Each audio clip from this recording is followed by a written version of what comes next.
अलग अलग जगहों पर ट्रैवल करना हम सबको पसंद होता है, लेकिन सोचिए ट्रैवलिंग अगर हमारे जीवन का एकमात्र उद्देश्य बन जाए तो, और वो भी बिना आराम करे। कहने की जरूरत नहीं है, ये हमें वास्तव में थका देगा और हम हार मान लेंगे। लेकिन हमारे शरीर में सेल्स बहुत समर्पित होते हैं, वे इतनी आसानी से हार नहीं मानते हैं। जब हम हमारे शरीर के अंदर ट्रैवलिंग की बात कर रहे हैं तो इसका मतलब कि हम ब्लड के बारे में बात कर रहे हैं। जी हां, यही सिर्फ एक ऐसा फ्लूइड कनेक्टिव टिश्यू है जो हमारे शरीर में बिना थके चलता रहता है। और इसके कारण क्या होता है? खैर, इससे ट्रांसपोर्टेशन का फंक्शन एफिशिएंटली होता है। किस प्रकार के मटेरियल्स ट्रांसपोर्ट किए जाते हैं? ऑक्सीजन जो सेल्स को भेजा जाता है, हम ये जानते हैं, है ना? उसी तरह सेल्स से कार्बन डाइऑक्साइड बाहर डिफ्यूज होता है और लंग्स तक भेजा जाता है। लेकिन क्या यहां इसके अलावा और भी कुछ है? खैर, बहुत से सब्सटेंसेस ब्लड के द्वारा पूरे शरीर में भेजे जाते हैं। इनमें से कुछ हैं हार्मोन्स, विभिन्न प्रोटीन्स, न्यूट्रिएंट्स और वेस्ट प्रोडक्ट्स। ट्रांसपोर्टेशन के अलावा चोट के दौरान इम्यूनोलॉजिकल एक्टिविटी और क्लॉटिंग भी ब्लड के मुख्य रोल्स हैं। चलिए अब ब्लड की एक्टिविटीज और फंक्शंस को बेहतर समझने के लिए इसके कंपोनेंट्स को देखते हैं। ब्लड में दो मुख्य कंपोनेंट्स होते हैं, प्लाज्मा नाम का फ्लूइड और उसमें सस्पेंडेड सेल्स। प्लाज्मा लगभग 90 to 95% पानी से बना होता है और बाकी में विभिन्न proteins, hormones, clotting factors, electrolytes और सो ऑन होते हैं। प्लाज्मा कुल ब्लड की वॉल्यूम का 55% बनाता है और फिर बाकी के 45% का क्या? जी हां, ये सेल्स से बना होता है। जब हम ब्लड को माइक्रोस्कोप के नीचे ऑब्जर्व करते हैं तो हम तीन मुख्य प्रकार के सेल देखते हैं। इनमें लाल रंग के स्फेरिकल सेल्स होते हैं, सफेद रंग के सेल्स और ये कलरलेस और शेपलेस सेल्स हैं।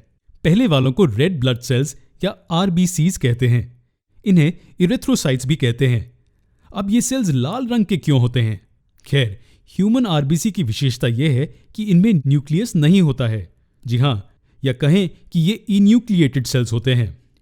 इनके अंदर एक स्पंज जैसा मैट्रिक्स होता है जिसे हीमोग्लोबिन कहते हैं। जैसे कि नाम सुझाता है, हीम का मतलब आयरन होता है। इसलिए प्रोटीन के चेन्स के अंदर आयन होता है और ये वो आयन है जो सेल को लाल रंग देता है। अब हीमोग्लोबिन की मौजूदगी आरबीसी के लिए ऑक्सीजन को ट्रांसपोर्ट करना संभव बनाती है, क्योंकि हीमोग्लोबिन में आयन ऑक्सीजन मॉलिक्यूल से जुड़ जाता है और उन्हें सेल्स तक पहुंचाने में मदद करता है। अब हम इन सर्कुलर सेल्स की बात करेंगे जिन्हें व्हाइट ब्लड सेल्स कहते हैं। फिर से जैसे कि नाम सुझाता है, ये सफेद रंग के होते हैं। इन्हें ल्यूकोसाइट्स भी कहा जाता है और ये सेल्स इम्यूनोलॉजिकल फंक्शन करते हैं। जी हां, ये हमारे शरीर के रक्षक सेल्स होते हैं जो हमारे शरीर को हर मुमकिन इन्फेक्शन से बचाते हैं। यहां कई प्रकार के WBCs होते हैं जिन्हें उनके इम्यूनोलॉजिकल रोल के आधार पर क्लासिफाई किया जाता है। हालांकि अब हम इसके डिटेल्स में ना जाते हुए अगले प्रकार के सेल्स को देखेंगे। Irregular star shaped colourless cell को देखिए। इन्हें प्लेटलेट्स या थ्रोम्बोसाइट्स कहते हैं। खैर, इस छोटे से सेल का ब्लड में क्या काम होगा? ये बहुत ही जरूरी काम करता है।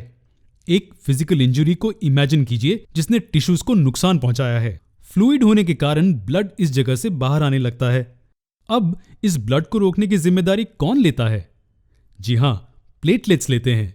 प्लेटलेट्स साथ मिलकर एक मेश या एक प्लग बनाते हैं और ये एक्सेसिव ब्लड फ्लो को रोकने में मदद करता है। ये प्रोसेस इतना आसान नहीं है क्योंकि इसमें एंजाइमेटिक एक्शन की जरूरत होती है। हालांकि हम अभी के लिए खुद को इन थ्रोम्बोसाइट्स तक सीमित करते हैं। खैर, ये था फ्लूइड के बारे में जो हमारे शरीर के सर्कुलेटरी सिस्टम में एक बहुत ही अहम भूमिका निभाता है। जरा रुकिए, हमने बहुत अहम क्यों कहा? क्या हमारे शरीर में कोई दूसरा फ्लूइड है जो ब्लड की तरह ही सर्कुलेट करता है? खैर, हां, इसके बारे में जानने के लिए हमारा अगला वीडियो जरूर देखें।